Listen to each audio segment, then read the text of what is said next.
কে কে গরুর ভুঁড়ি বা বট পছন্দ করেন শেষে অবশ্যই আমার এই রেসিপিটা দেখে নেবেন। আসসালামু আলাইকুম, আমি সাতুলের কুঁড়েঘর থেকে আপনাদের সাতুল আপু নতুন আরও একটা ব্লগ ভিডিও নিয়ে আপনাদের মাঝে আবারও হাজির হয়ে গেলাম।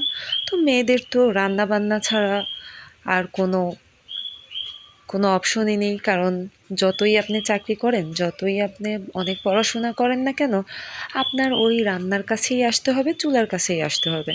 তো সেই সব কথা এখন বাদই দিই। এখন এই যে আলু কেটে নিয়েছি, সব কিছু আমি গুছিয়ে নিয়েছি। তো এখন আর কি রান্নার কাজে লেগে পড়ব। আর এই যে এখানে পাটায় বাটা আর কি মশলার স্বাদই আলাদা। যতই আমরা ব্লেন্ডারে করি, আধুনিক হই, তারপরও দেখবেন নানি দাদিরা যে আগে পাটায় বেটে তারপরে সব মশলা খেয়েছে, সেই মশলার মজাই আলাদা। তো এখন আমি আর কি আমি তো এই ভুঁড়িটার আগেই পরিষ্কার করে রেখেছিলাম, আপনাদেরকে তো অবশ্যই আগে একবার দেখিয়েছি। তো যাই হোক, ভুঁড়িটা পরিষ্কার করে তারপরে হলুদ আর লবণ দিয়ে আমি এটাকে সেদ্ধ করে রেখেছিলাম। আজকে আর কি এটা রান্না করব, এটা খাবো।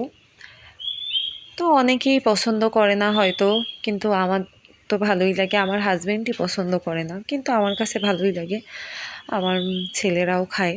তা যাই হোক, এখন আর কি একে একে মশলা দিয়ে দিচ্ছিলাম।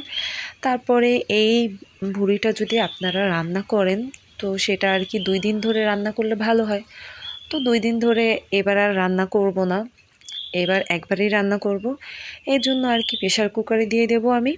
তো এখন আর কি একে একে এই যে দারচিনি, এলাচ, হলুদের গুঁড়া, তারপরে যা যা গরুর মাংসের যে মশলা লাগে সব মশলাই আমি দিয়ে দেব এখানে। তো এখন আর কি ধনিয়া গুঁড়া দিলাম, তারপরে জিরা গুঁড়া দেব। তো রান্নার মশলা দেওয়ার ফাঁকে আমি একটা কথা বলে নিই, আপনারা যেখান থেকে আমার ভিডিওটা দেখে থাকেন অবশ্যই ভিডিওটা দেখে লাইক, কমেন্ট, শেয়ার করে যাবেন আর আমার পাশে থেকে যাবেন।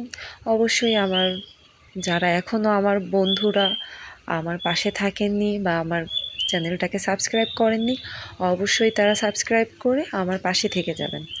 তো এই যে আদা, রসুন, পেঁয়াজ, রসুন, আর এখন এই যে আদাটা দিয়ে দিল। আমার শাশুড়ি আর কি মশলা দিচ্ছিল, ভেবেন না যে আমি দিচ্ছিলাম। তো আমার শাশুড়ি আর কি মাংস রান্না করতে গেলে সেই একটু এসব আর কি মশলা দিয়ে দেয়, তারপরে আমি বাকিটা করে নিই। তো আমি গুছিয়ে রাখি, সে শুধু পরিমাণটা দিয়ে দেয়। তো এই যে এখন আর কি আমি এই যে সব মশলা দেওয়া হয়ে গেছে, এখন একটু তেলও দিয়ে দেব, তেল দিয়ে মেখে তারপরে আমি প্রেশার কুকারে দিয়ে দেব। তো আজকের রান্নাটা আর কি প্রেশার কুকারে হবে। আর চুলায় তো আপনারা দেখলেন ভাত চড়িয়ে দিয়েছি, তারপরে আমি ডালও রান্না করব আজকে।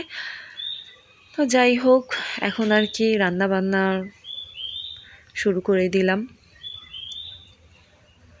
আর কে কে এভাবে আপনারা বট খেতে ভালোবাসেন অবশ্যই আমাকে কমেন্টে জানাবেন। তো এই যে আমার শাশুড়ি আর কি মেখে নিচ্ছিল, এটা ভালোভাবে মেখে তারপরে আমি দিয়ে দেব।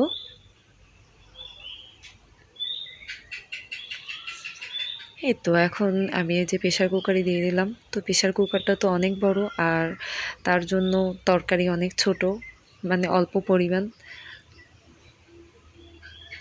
তো এই যে পুরোটা ঢেলে তারপরে আমি আর কি সেদ্ধ হতে তো দেরি লাগে, এজন্য চুলায় আর করলাম না, গ্যাসের চুলায় আমি দিয়ে দিলাম।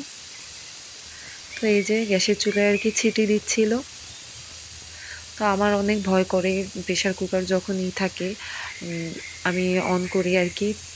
তো আমি ধারে কাছে থাকি না, তারপর ভিডিওর জন্য একটু কাছে এসে আর কি ভিডিওটা করলাম।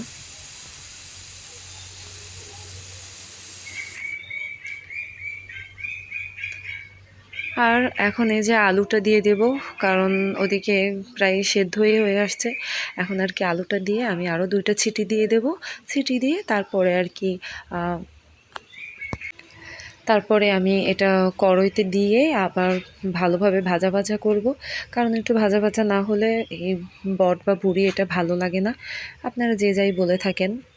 এই তো এখন এই যে ফাইনাল লুক, আরও পোড়া পোড়া হবে, এখনও ঝোল ঝোল আছে। তো এই যে দেখেন তেলটা বের হয়ে গেছে, কত সুন্দর, খেতেও মজা হয়েছিল। আমরা খেয়েছি আজকে দুপুরবেলা।